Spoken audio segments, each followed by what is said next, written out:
La théorie des codes démontre que le Coran a été rédigé par une pluralité d'auteurs sur une durée d'un peu plus de 2 siècles.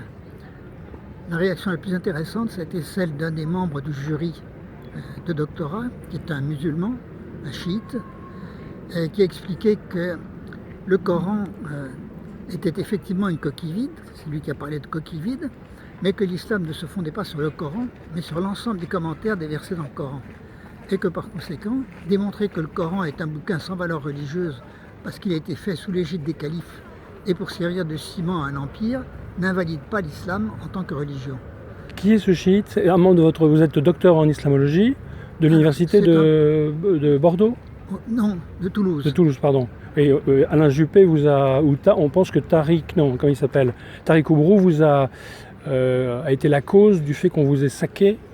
Alors, et que vous ayez dû partir à Toulouse. Mais oui, c'est ça. Vous pouvez nous dire qui est ce chiite, membre de votre jury de thèse? Il s'appelle Mohamed Ali Amir Moezi. Amir Moezi. Voilà, il travaille au CNRS.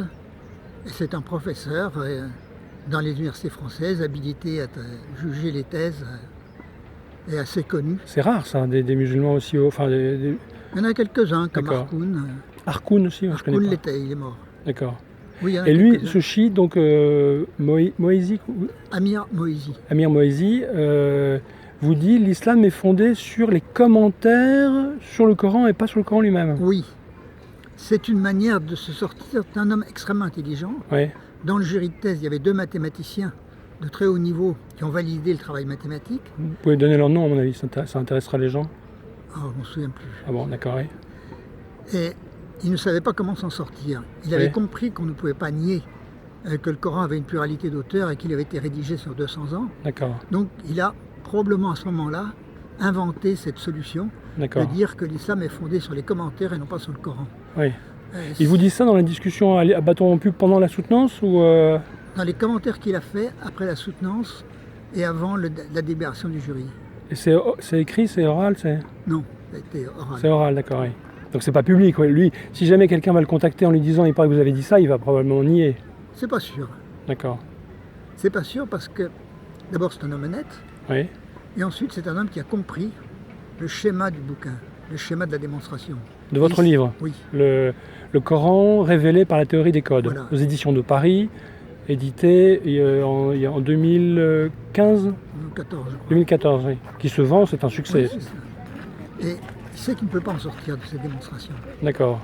Bon, il a peut-être réfléchi avant, puisque je lui ai donné la thèse avant la soutenance, quelques semaines avant. Donc il a eu quelques semaines pour préparer une réponse. Oui. Et celle qu'il a trouvée, c'est celle-là. D'accord.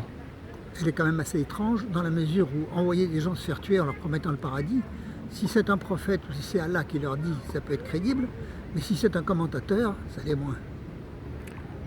Oui, ils vont peut-être s'en sortir en disant peut-être que notre Coran est un peu brouillon, un peu avec des erreurs, mais le fond du message vient directement de Dieu, il est vrai. Donc les 72 villages, si on assassine ceux qui commettent ce grand crime de trithéisme, ou d'associer à Dieu un homme qu'on aurait divinisé de manière indue, ce pseudo-grand crime-là est vraiment un grand crime aux yeux de Dieu, et la récompense pour ceux qui combattent ça est vraiment une vraie récompense. Mais si c'est des commentateurs qui disent ça, qui ne sont pas des prophètes, qui ne sont pas des envoyés de Dieu, on se demande quel est leur niveau d'autorité. Oui. Oui, d'accord. Mais les chiites sont peut-être un peu plus futés que les sunnites encore? Oh non. Non, pas du tout? Non. D'accord. Ils sont, théoriquement, ils n'ont pas fermé les portes de l'interprétation, mais en fait, oui. D'accord. Donc ça, c'est une des réactions que vous avez eues à votre thèse. Il y a eu d'autres... quelles réactions favorables vous avez eues? Presque tous ceux qui m'écrivent ont écrit de façon favorable, parce que ceux qui étaient furieux ne prenaient pas la peine d'écrire. Voilà, d'accord, oui. Pour vous écrire, il faut écrire où? À l'éditeur. Édition de Paris, c'est à Versailles, je crois. Ils ont une boîte postale à Versailles. Oui, effectivement. D'accord. Et également à Paris. D'accord. C'est une des rares thèses qui a été aussitôt imprimée. Oui. C'est le cas de 2 ou 3 thèses sur 100. Oui. Et c'est le seul cas d'une thèse où 3 mois après l'avoir soutenue, j'ai été invité dans un congrès international en Allemagne sur les origines de l'islam à faire un exposé sur cette méthode. Par des athées, par des chrétiens, par des musulmans? Par des chercheurs universitaires qui étudient le début de l'islam.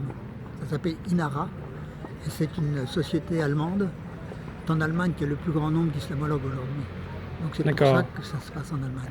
Bon, félicitations, donc ce sont des universitaires indépendants de religion qui reconnaissent Oui. la valeur de votre thèse. Oui. Alors que moi j'en ai parlé à certains musulmans que je connais à Paris, mais qui sont pas universitaires. Bon, ils ont tendance à repousser d'un revers de main. Ce qui m'a surpris, c'est que vous avez l'air de dire que dans votre livre, donc le Coran révélé par la théorie des codes, que par exemple tous les versets qui concerneraient un sujet auraient un même auteur. C'est bien ce que vous dites ou Oui. j'ai mal lu? Oui, oui, absolument. Donc tous ceux qui parleraient de Jésus, ce serait un auteur. Tous ceux qui parleraient de Marie, ce Alors, serait un c'est- auteur. Certains sujets, c'est vrai, mais pas n'importe quel sujet. Et le premier travail que j'ai fait, c'est de connaître suffisamment l'environnement de la naissance de l'islam. Il y a les légendes grecques, juives, chrétiennes, arabes, locales, et les écrits locaux, etc. Parce que c'est à partir de ces connaissances qu'on peut déterminer comment doit être fait le groupement. La fabrication du Coran, ça a été systématiquement de découper en petits fragments les contributions de chaque auteur et de mélanger ces fragments de façon aléatoire. Mélanger de manière. Oui, Sami Al-Dib dit que c'est un brouillon d'un rabbin distrait. Alors vous dites mélange aléatoire, c'est-à-dire que donc N'importe quel ordre. oui, ça c'est confus.